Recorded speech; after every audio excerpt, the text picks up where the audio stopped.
Warm welcome to our public policy workshop, Colin Talbot.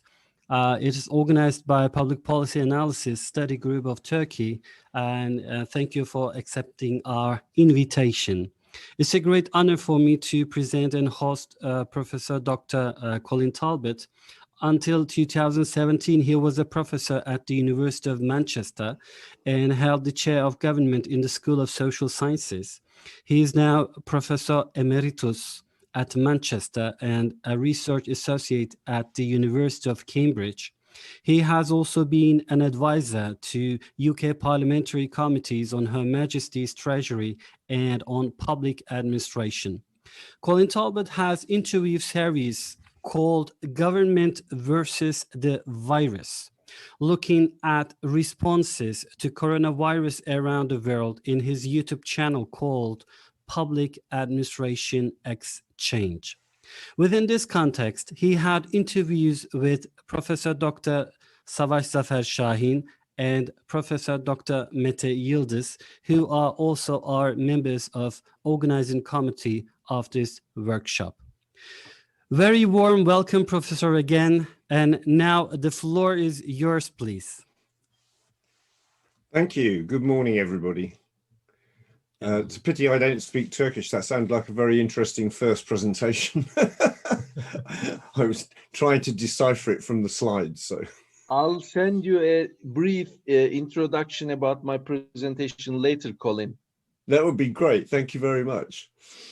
Okay, so what I want to do this morning is talk for about 20 to 25 minutes. We have a 40-minute slot, and then take questions and discussion, because I think one of the things I've found since I've retired, which is I prefer having discussions and answering questions to making speeches, especially when I don't know the audience very well, so I don't know what you know.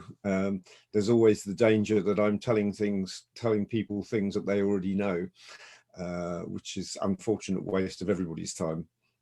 So, but I do have a few things I wanted to say this morning, and I think from what I picked up from the previous speaker, one or two of the things I'm going to say probably overlap a little bit. Obviously, we're faced at the moment, for people working in the area of public policy, wherever they are in the globe, with some pretty big challenges. And what I wanted to do this morning, if I can find out where to do the share screen, hang on a second, sorry. Right, is share this with you, which is my 4 big challenges that I think people involved in public policy work have to face at the moment. And I'm going to go through all 4 of these in a minute.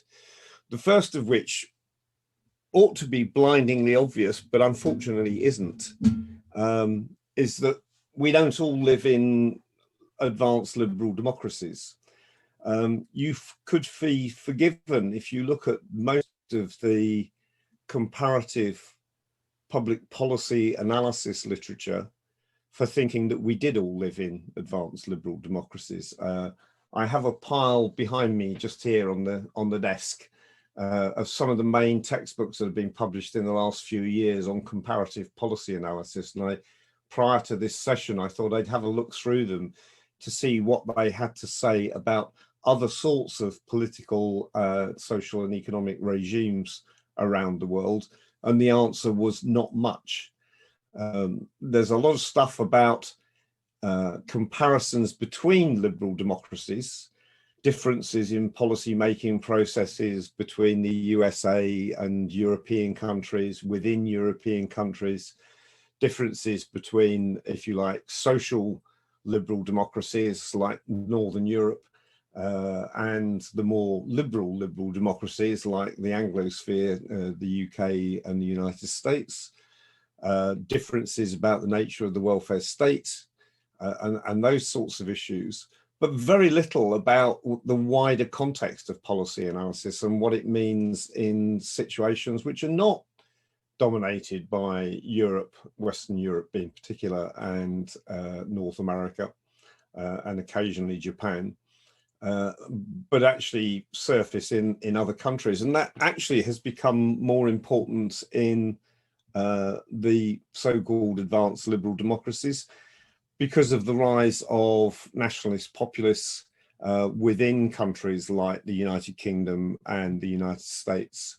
I think some very interesting literature will appear over the next few years about the experience of the Trump regime in the United States, for example, and the way in which policy was made under the Trump regime, which will be very different from what we've traditionally been used to.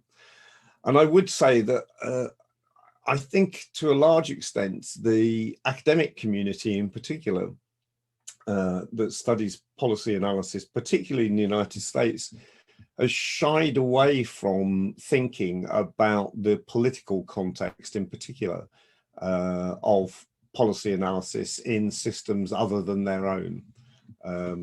Unfortunately, too many of our American colleagues think that comparative policy analysis is comparing Texas and Florida or Texas and California rather than anything wider than that. So I think context is important for policy analysis. And I think at the moment there is a yawning gap in the literature and our understanding of the way in which policy changes take place and the extent to which policy analysis is used in systems other than, broadly speaking, the OECD countries or the advanced liberal democracies. So I think there's the major problem for us there, and it really doesn't help colleagues working in different systems, or when those systems themselves are changing, as we're experiencing in the UK at the moment, where there's been a definite shift in the way in which government is undertaken since the Johnson administration came to power. So that's the first big issue, and I don't have any immediate answers to that question, but I think it's one which the international policy analysis and public administration communities really need to start to get to grips with. And one thing that I've found useful over the last year in thinking about these issues, which some of you may want to have a look at, is a really useful book by Alistair Roberts from the United States entitled Strategies for Governing. And what Al's done is take a step back from most public administration and policy analysis work, which operates at what you might call a meso level, an intermediate level, to look at the much bigger picture about the ways in which governments govern and therefore the way in which they structure their policy making and their public administration. And I think that's a really useful refocus and way of thinking about some of the challenges that we face at the moment. The second, which I gather came up in the previous discussion and is part of the title of today's event, is the impact of COVID, of the pandemic. The second challenge for us, because it's pretty obvious that not only is this a major global immediate problem, but it's going to have long-term consequences in two respects. Firstly, up until now, the idea of a global pandemic like this has been largely a matter for Hollywood, for making films about. Although quite a few people in the medical and epidemiological communities expected something like this to happen at some point, I don't think it was really taken too seriously by most governments. Some governments certainly did, particularly in the Far East, but most governments really didn't take it seriously, and most people working in our sorts of areas didn't really take it seriously. From now on, we have to. It's pretty clear that COVID SARS-2 may not be or coronavirus SARS-2 may not be the last pandemic of this sort. We're going to have to live with the consequences of this one for some years to come. And it's quite possible there will be another one at some point in the future. And it's pretty clear that most governments were not fully prepared to deal with something like this in terms of their contingency planning and thinking. If I can just give you an example from the UK, which is there's some discussion of this on the YouTube channel, which Mette mentioned earlier. In the UK, back in the early 2000s, after some other major crises, we had a fuel shortage crisis caused by strikes by lorry drivers. And then we had an outbreak of what's called foot and mouth disease amongst cattle and sheep, both of which were pretty disastrous in the early 2000s. The then Labour government decided to have a look at the UK's contingency planning and put in place a new contingencies law and a whole series of changes to public administration to prepare for any sort of civil contingency, including the possibility of a pandemic outbreak. And then government basically forgot about it. And from about 2005 to 2015, that system which had been put in place was neglected, underfunded. Nobody really thought seriously about it. And even when they did, for example, they ran a pandemic planning scenario exercise 3 years ago. Nobody took it seriously. And even though the exercise illustrated that there were major shortcomings in the way in which we could respond to a pandemic, nothing was done about it, basically. So when the pandemic happened, there was a huge amount of lack of preparation. So firstly, I think that's going to be an issue for most governments, that most governments are going to have to think seriously about how do they prepare for major disasters. And of course, they won't just be pandemics in the future. But the other aspect of this is the way in which it's going to already has reshaped society. Just to give you one small example from the UK, some statistics came out yesterday from our Office of National Statistics, which showed that 35% of the workforce in the UK are working from home. So roughly 1 in 3 workers are managing to work from home. That is a gigantic shift a year into the pandemic. And all the signs are that it's not going to completely reverse once the pandemic's fully under control. That people have discovered working from home. We've discovered, us in academia have discovered, that you can have conferences like this without everybody having to get up and travel to them in the morning or fly somewhere halfway around the globe for them.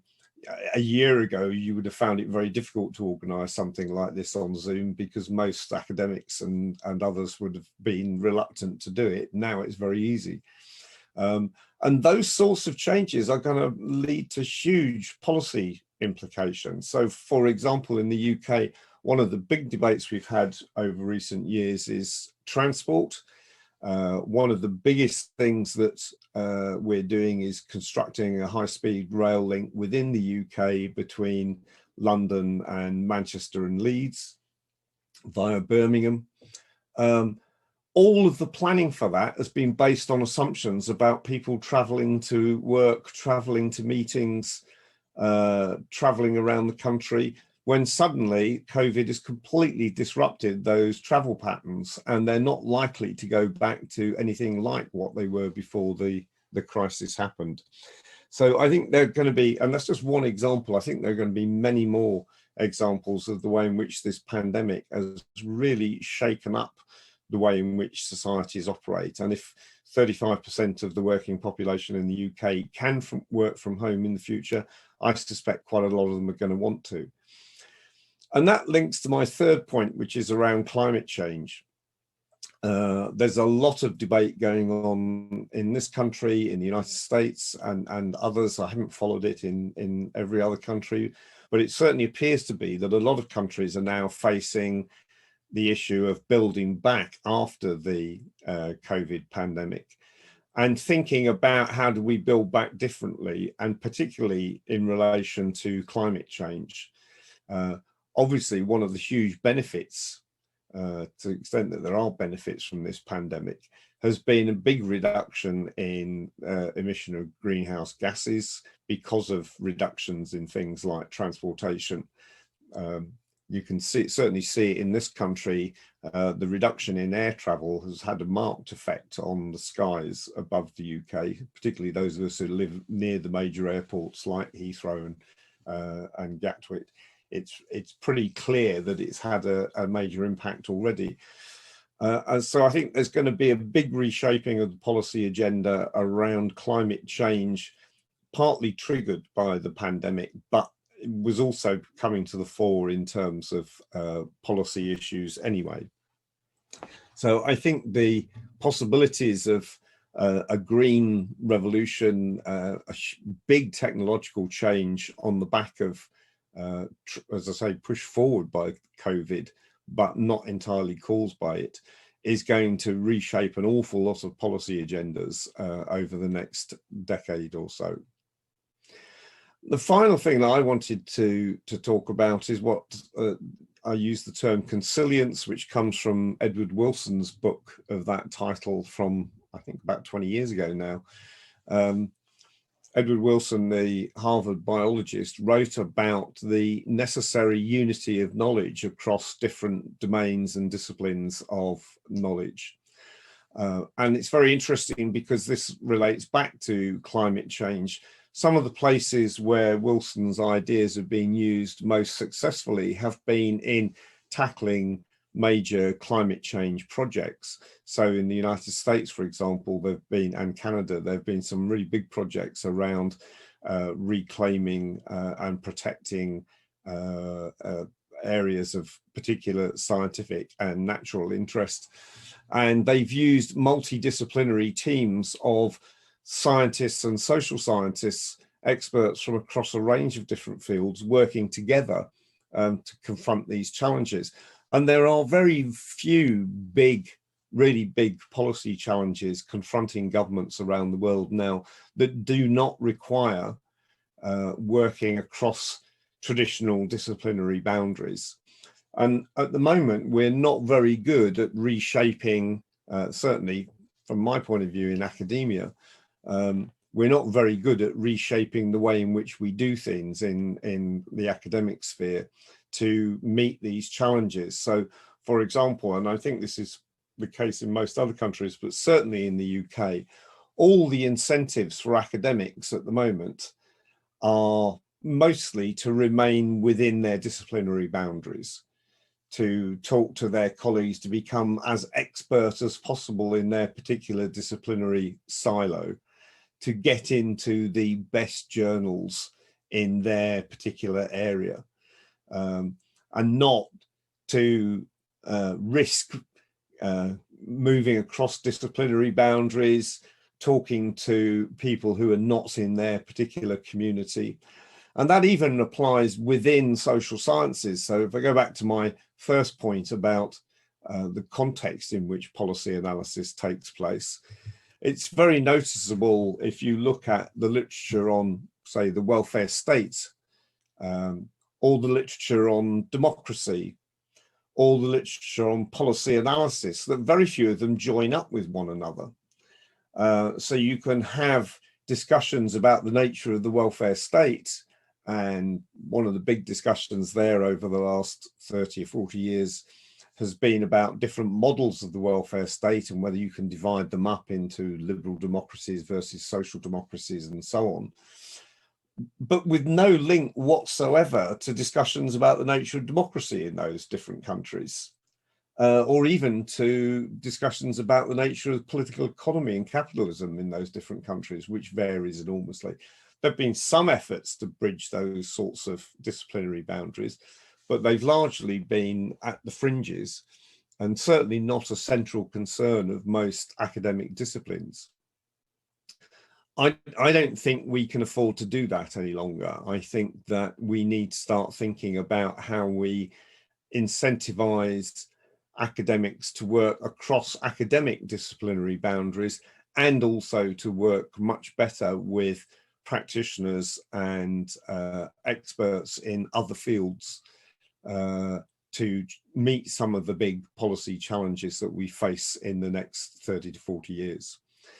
We can't really just bury ourselves away in academic silos and neglect the fact that a lot of what we do can have serious consequences, and particularly a lot of what we don't do. I've been struck over the last year watching what's happened with the pandemic, I'm afraid, lack of response from a lot of academics in the public policy and particularly the public administration part of what we do to help to advise governments on the ways in which they should be tackling the current crisis. I've been particularly struck in the UK by the fact that the entire policy around the pandemic has been driven by epidemiologists, medical professionals, and yet a lot of what was necessary was actually organisation to implement the policies that they're discussing.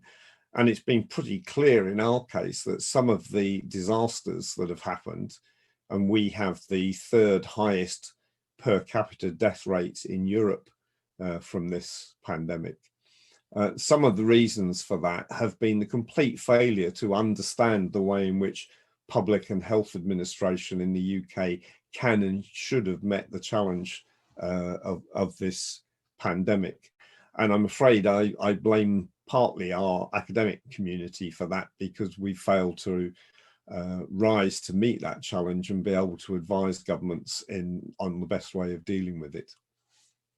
So I've talked for, what are we now, for about 25 minutes or so. I would like to try and have some question and answer session, if that's okay. I'm not quite sure who's chairing this bit. Yes, sure. So thank you very much for your presentation. You mentioned about the challenges, especially in terms of public policy discipline. You also mentioned some specific challenges, such as there's a need for comparative public policy analysis, there's a need for moving transdisciplinary working. You also mentioned studies of democracy, studies of public policy disciplines. So there's a need for more transdisciplinary studies. So now I would like to give the floor to the audience. So if you have any questions, please do ask. But before asking your question, would you mind introducing yourself and then your question, please?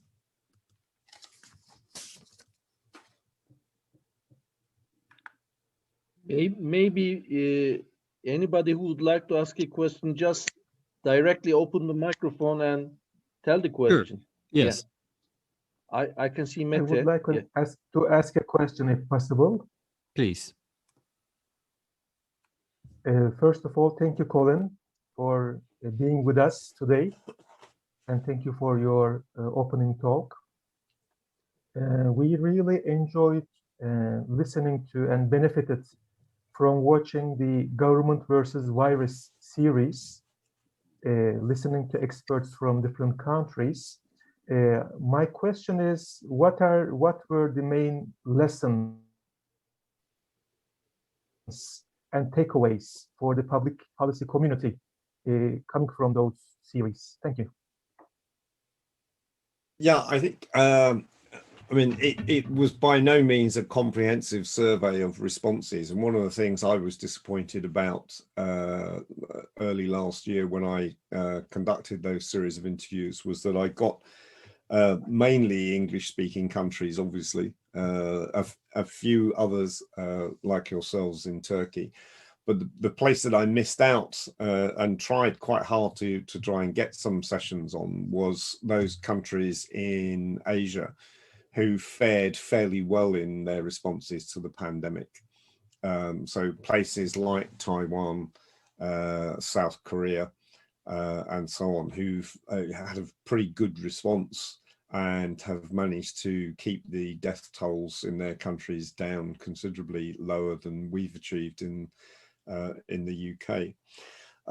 I suppose it's pretty obvious, really, but the main difference was those countries who thought seriously about contingency planning for something like this before it happened. So, for example, our Canadian colleagues, particularly at provincial level, at the state level in the Canadian Federation, some of their governments had actually prepared pretty well and in their thinking and organisation and preparedness for something like this happening, and were able to respond much more quickly than some other countries were. As I said, in the UK, we had this peculiar experience where we had a period of preparation and thinking about how to deal with contingencies about 15 years ago, but then it had been allowed to be neglected. And as a result, the government had to come up with a lot of ad hoc solutions, which have not worked terribly well. So, for example, on testing and tracing, in the UK, we failed miserably. We spent £22 billion on setting up a completely new test and trace regime organisation. Despite the fact that we already had public health people at local government level who could have formed such an organisation and done the work at local level. And I think that was partly ideological by the government, but partly simply they didn't understand a lot of the way in which other parts of the public sector other than central government operated, and hadn't really thought about what you would do in circumstances like this. So my big takeaway was that preparation thinking for these sorts of catastrophes, which are going to happen, in my view, increasingly, partly as a result of climate change and the knock-on effects of climate change. So big movements of people, things like the wildfires that we've seen in America and Australia over the past year as well, droughts breaking out, extreme weather events. We've certainly been having extraordinary weather in this country. A couple of days ago, the temperature was 17 degrees in February, which was just extraordinary. I can't remember that in my lifetime. So, you know, these sorts of things are going to carry on happening, and governments have to be prepared for them and to be thinking ahead and not just reacting to them. And I think that would be my biggest takeaway from that round of interviews. But the other one, I think, is quite interesting, which was, although I was able to do them because of the changes brought on by the pandemic, you know, like we're all here today on Zoom having this discussion, I wouldn't have been able to do those interviews a year ago or 18 months ago, because people would have been unwilling to do that sort of thing. People are now willing to do it.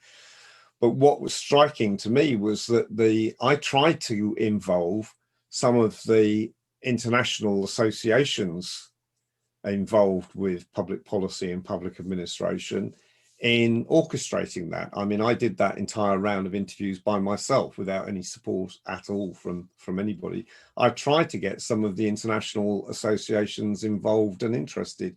I couldn't get anybody to take up the challenge of sharing that expertise around the globe between governments. And there was a tendency, particularly in governments, I think, but also in the academic community, to dive back into dealing with things nationally rather than trying to share experiences, when there were lots of things we could learn from each other.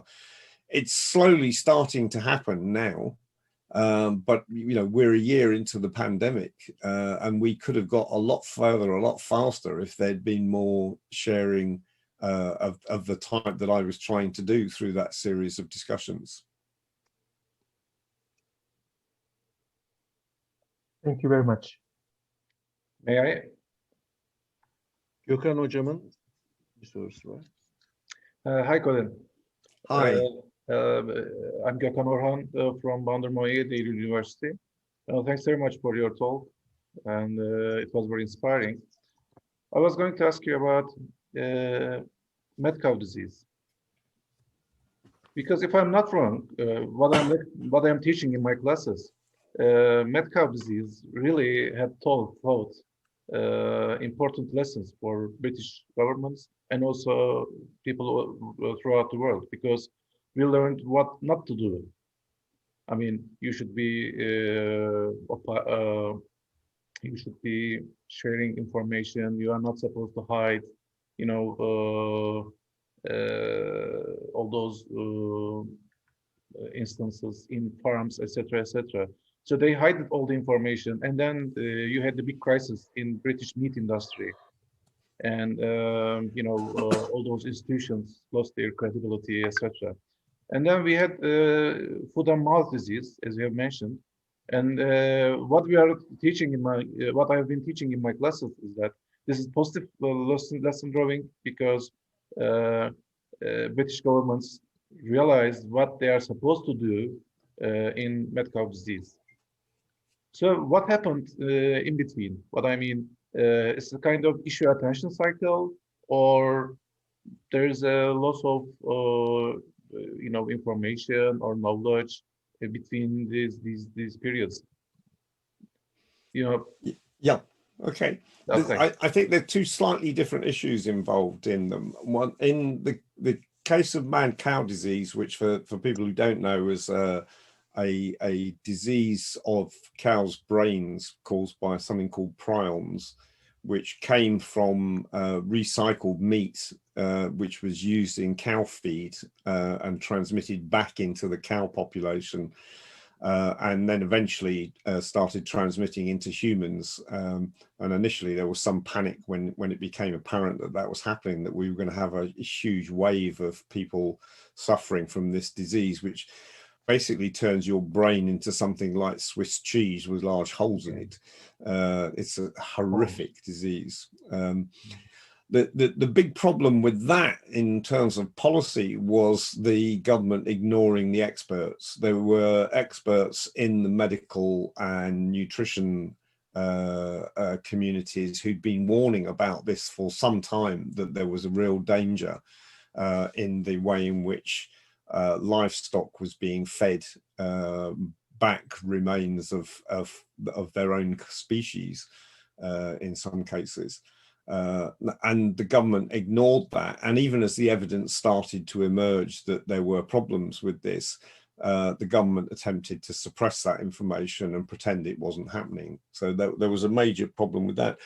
I think they learnt when it came to foot and mouth disease a few years later that they can't do that. And as soon as it became apparent that we had an outbreak of foot and mouth disease, the government did respond quite quickly.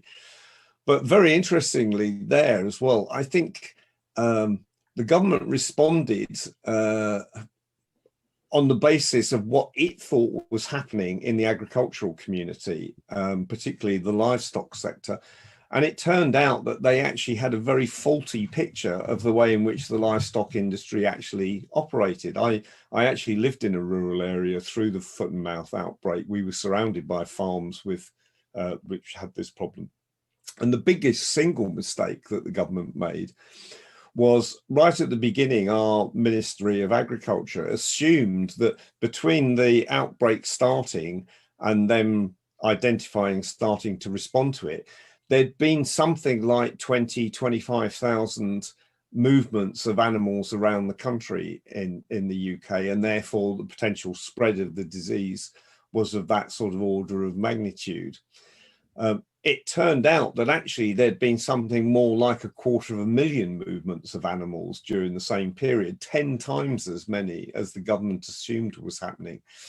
And that was because their intelligence, their information systems about the way in which agriculture and particularly animal husbandry operated was way out of date. And they really didn't understand the farming community in the way in which, and the whole meat production process, the way in which it had changed in recent years. So the previous outbreak we'd had of foot and mouth disease in the 1960s had been very geographically confined because there weren't large animal movements around the countries. But in the modern era, there are, for all sorts of reasons I won't go into now, very large movements of animals around. And as a consequence, the foot and mouth disease spread extremely rapidly, and the government was playing catch up all the time, trying to contain the spread of the disease. And I think that was, for me, one of the central lessons, was that government assumed it knew things that it didn't actually know, and nobody had bothered looking recently to establish the facts about what actually went on in parts of the farming industry. And that has consequences for all sorts of other farming policy issues, which some of which I think have been learnt, but some of which I think are still missing from the policy mix. Thank you very much. I think we don't have any more questions. If not, I can ask one final question. We're running out of time. And then after my question, maybe we can move on.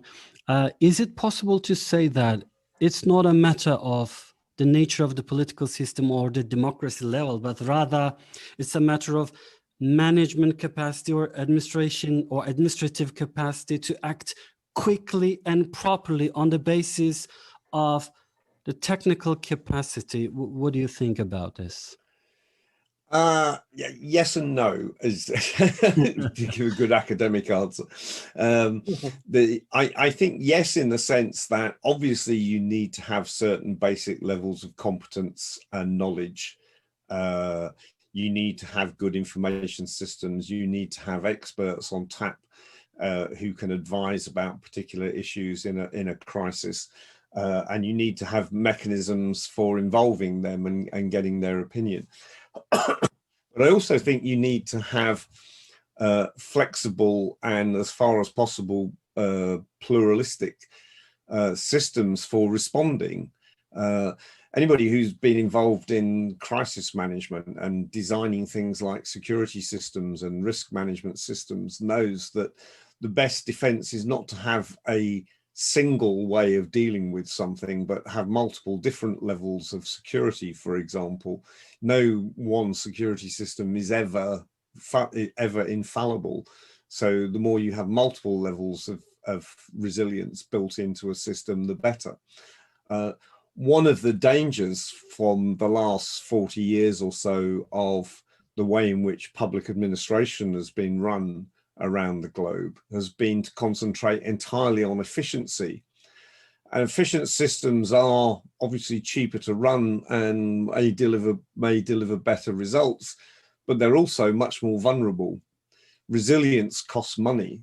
Building in capacity to respond in a crisis costs money. You have to invest in it. One of the lessons about the contingency planning system in the UK was that it got neglected, particularly after 2010, after the 2008 financial crisis, and the 2010 government started instituting big austerity policies. One of the easiest things to cut was things like contingency planning, spending money on building up stockpiles of protective equipment for medical staff, for example, because you didn't need it immediately and there were other priorities. And if in a period of austerity, it's a lot easier to cut things like that than it is to cut direct services. So you need a certain amount of capacity built into the system to respond. And we certainly in this country, and I think in quite a few others, had cut back public services in crucial areas way too far, so that we didn't have the capacity to deal with a crisis like the one we're confronting at the moment. If you just take hospital beds in the UK, for example, we were already running at higher usage of hospital beds than was recommended by most of the medical experts to leave enough space for a flu epidemic or an epidemic like this or some other sort of crisis. And as a result, we've really struggled to provide the capacity necessary to deal with the flood of COVID patients over the last 12 months. So yeah, yes, it's not just technical capability, it's building in resilience and recognizing that in a crisis, you need to try and listen to multiple voices about how you deal with that crisis best. And I think one of the things we failed at, certainly in the UK, is listening to those people who had expertise in the right places, like our local public health services, for example, who could have played a much bigger role in the crisis than they did, but were neglected by central government. Thank you very much for your answers. And again, thank you very much for accepting our invitation. I think there are no more questions, so we can move on to the Turkish sessions. Thank you very much. Now I'm Enjoy taking. the rest of the day. Yes, yes. And it's- as it's 8 o'clock here, I'm going to go and get some breakfast. Okay. Thank you very much. Thank you very much. Uh, Goodbye. Goodbye. Before Thank you, going Colin. out, Colin, maybe we can have a picture, family picture with all of our friends with you. Just a Yeah. moment. Yeah. Yes, I'm taking one more. Okay. Great stuff.